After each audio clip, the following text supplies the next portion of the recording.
ایمان کی مٹھاس اس کو محسوس ہوگی۔ ایمان کی مٹھاس کیا ہے؟ ایمان تو ایک امر معنوی ہے، تو ایک حصی چیز تو ہے نہیں، یا ایک از کمیل مذوقات تو ہے نہیں، تو اس کی مٹھاس کا پتہ کیسے چلے گا کہ میٹھا ہے یا کڑوا ہے؟ لیکن بات یہ ہے کہ یہاں حلاوت سے مراد استلذاذ طاعت ہے۔ استلذاذ طاعت ہے کہ عبادتوں میں لذت اس کو ایسی آئے گی کہ خدا کی جب بندگی کر رہا ہوگا اتنی سکون قرار سے اور اتنا اس کو لذت معنوی روحانی لحاظ سے آ رہی ہوگی کہ جس طرح جسمانی لحاظ سے میٹھی چیز کے کھانے میں ایک عجیب کیفیت پیدا ہو جاتی ہے اور ایک عجیب قسم کی جسم بدن میں راحت انسان کو محسوس ہوتی ہے، تو یہ روحانی راحت ہوگی، اسی کو حلاوت سے تعبیر کیا۔ من کان اللہ و رسول احب الیہ مما سواہما، پہلی بات تو یہ اللہ اور اللہ کا رسول دونوں ساری کائنات سے اس کے لیے محبوب ترین ہوں، سب سے زیادہ محبوب ہوں، اور محبت سب سے زیادہ جو ہے اللہ اور اللہ کے رسول سے ہونی بھی چاہیے، کیونکہ محبت کے جو اسباب ہیں، تو محبت کے اسباب کیا ہوتے ہیں؟ محبت کا اسباب یا تو یہ ہے، سبب یہ ہے کہ یا تو محبوب میں جمال ہوتا ہے،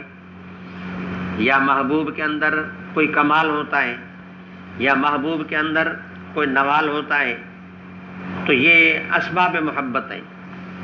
جمال کی وجہ سے تو ذات خداوندی میں جمال بھی ہے، ان اللہ جمیل یحب الجمال، کہ اللہ خود جمیل ہے، جمال کو اللہ نے پسند فرمایا ہے، تو ذات خداوندی میں جمال بھی ہے، اور اس طریقے سے ذات خداوندی میں کمال بھی ہے، کیونکہ دنیا میں جتنی بھی کمالات ہیں سب کا منبع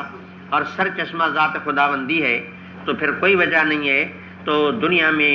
یعنی خدا کی مخلوق تو با کمال بنے لیکن اللہ کی ذات با کمال نہ ہو، تو معلومات کہ سارے کمالات جتنی بھی ہیں تو وہ یعنی اللہ کی ذات میں موجود ہیں، تو لہٰذا محبت کا یہ سبب بھی موجود ہے۔ اور اس طریقے سے محبت کے اسباب میں سے ایک یہ بھی ہوتا ہے کہ جلال بھی ایک سبب ہوتا ہے، کہ کسی کی عظمت ہے، ایک اس کی ہیبت ہے، اس کا ایک رعب ہے کہ آدمی آنکھ اٹھا کے دیکھ نہیں سکتا، تو اتنی بڑی عظمت ہے، کہتے ہیں اتنی عظیم ہستی ہے، پھر اس سے میں محبت کیسے نہ کروں کہ دنیا اس کا خیال کر رہی ہے، میرا بھی محبوب ہونا چاہیے۔ تو محبت کے اسباب ہیں، جمال ہے، جلال ہے، کمال ہے، یا پھر نوال ہے۔ نوال من عطا، اللہ رب العزت کی اتنی بڑی عطا ہے کہ آپ دیکھیں وجود کی دولت اللہ نے ہمیں فرمائی، اور پھر وجود کی نعمت کے علاوہ کتنی اربہ کھربہ خدا کی نعمتیں ہیں، لا تعد ولا تحصیٰ ہیں، کہ آپ اگر گنتی کرنا شروع ہوں گے ان تعدوا نعمت اللہ لا تحصوہا، اتنا بڑا نوال ہے، اتنا بڑا عطا ہے، تو پھر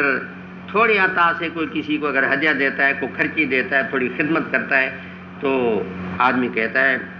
جزاک اللہ، اس کا شکریہ ادا کرتا ہے، تو تھوڑی سی اس کے دل میں محبت بھی اسی کی آتی ہے۔ تو اتنی بڑا عطا کرنے والا تو وہ محبوب کیسے نہیں ہوگا؟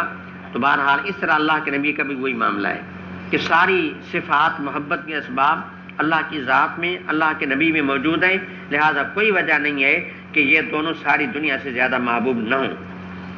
وَمَنْ أَحَبَّ عَبْدًا إِلَّا يُحِبُّهُ إِلَّا لِلَّهِ، دوسری بات یہ کہ محبت اللہ کی رضا کی خاطر ہو، یہ بات ہے کہ یہ خصلت جس انسان کے اندر آ جائے تو بس اس کو ہر کام میں، حتیٰ کہ پیار کرنے میں، بغض کرنے میں بھی اللہ مد نظر ہے، کہ اس کی توجہ الی اللہ ہے، تو اتنا خدا اس کو پیارا ہے، اللہ اس کو اتنا محبوب ہے کہ ہر کام میں ذات خداوندی کی طرف توجہ نظر ہے۔ اور تیسری بات یہ ہے ایمانی زندگی سے اتنی محبت ہے کہ کفر میں جانا اس کو اتنا مکروہ اور گندا معلوم ہو، جس طرح یعنی آگ میں یعنی اس کا پڑھنا اس کو پسند نہ آتا ہو، نہیں آتا انسان کو، تو اتنی کراہت اس کے دل میں، کفر کی کراہت اتنی ہونی چاہیے۔ تو اس کا مقصد یہ ہے کہ جب کفر سے اتنی بیزاری ہے اور کفر سے اتنی کراہت ہے تو معلوم ہے کہ ایمان اسلام سے اتنی محبت ہے۔ تو یہ تین خصائل ماشاءاللہ ایسے ہیں کہ ان تین خصائل کی وجہ سے جب آدمی کے اندر یہ فی الواقع یہ چیزیں آ جائیں گی، پھر ایمان میں مٹھاس بالکل محسوس ہوگا تجربہ کر کے دیکھیں۔ اللہ والوں کی صحبت میں، علماء، طلباء، مدارس، اولیاء اللہ، اساتذہ کرام کی رفاقت میں، صحبت میں رہنے کی وجہ سے یہ برکات انسان کی زندگی پر پڑتی ہیں۔ جب برکات پڑتی ہیں تو پھر آدمی یہ سوچتا ہے کہ بس میرا اللہ ہی سب کچھ ہے، اور جب یہ جذبہ آتا ہے پھر آپ دیکھیں صحیح نا، پھر نماز میں کیا مزہ آتا ہے۔ جو قرۃ عینی فی الصلاۃ، کہ بس نماز پڑھتا ہوں آنکھیں ٹھنڈی ہوتی ہیں۔ اور ہم نے ایسے اللہ والوں کو دیکھا ہے کہ ہمیں حیرانی ہوتی تھی